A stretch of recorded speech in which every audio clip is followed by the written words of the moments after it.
వేర్లాగా వస్తాయి అన్నట్టు. సో కింద అంతా గడ్డలాగా వస్తాయి, అశ్వగంధ వేర్లాగా 100 వేర్లు ఉంటాయి అనమాట, ఇంత కుప్పలాగా ఉంటుంది. సో దాంట్లో ఏంటంటే దీంట్లో శతావరి అనేది మెయిన్ కాంపోనెంట్ అనమాట. సో ఇది ఏంటంటే లాక్టోకోగా అంటారు, అంటే మనకి లాక్టేషన్ కోసం. ఎవరైతే ఇప్పుడు ప్రెగ్నెంట్ ఉమెన్ ఉంటారో కొందరికి మిల్కింగ్ సమస్య ఉంటుంది. మిల్కింగ్ సమస్య ఉన్నప్పుడు వాళ్ళు ఏం చేయాలంటే శతావరి పౌడర్ని మనం మిల్క్లో కలుపుకొని తాగుతారు. తద్వారా ఏమవుతుందంటే మిల్క్ అనేది మిల్కింగ్ హార్మోన్ అనేది ఎన్హాన్స్ అవుతుంది అనమాట.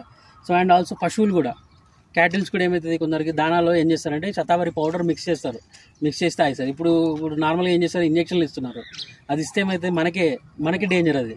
సో అందుకనే ఇప్పుడు ఏం చేయాలంటే ఏదైతే దానాలో ఉందో, దానాలో అంతకుముందు ఇచ్చేవాళ్ళు, అంటే మనకు ఓల్డెన్ డేస్లో చాలా వరకు పశువులకు పాల ఉత్పత్తి పెంచాలంటే వాళ్ళు శతావరి పౌడర్నే వాళ్ళు ఆ దానాలో మిక్స్ చేసి ఇచ్చేవాళ్ళు. ఇప్పుడు మళ్ళీ రిటర్న్ బ్యాక్ టు మళ్ళీ మన పాత పద్ధతులు. ఇప్పుడు ఏదైతే ఇప్పుడు మీరు స్పెక్చర్ చూడండి, ఒకప్పుడు పాత డిజైన్స్, ఇప్పుడు కొత్త న్యూ డిజైన్ అయింది. సేమ్ ఎవ్రీ ట్రెండింగ్ టెక్నాలజీ అనేది ఓల్డ్ అయిపోతుంది, మళ్ళీ అదే కొత్త టెక్నాలజీగా మళ్ళీ వస్తుంది అన్నట్టు. సో ఇవి కూడా అంతే. ప్లాంట్స్ అనేది ఇంతకుముందు కోవిడ్ లేనప్పుడు ఎవరికి తెలియదు.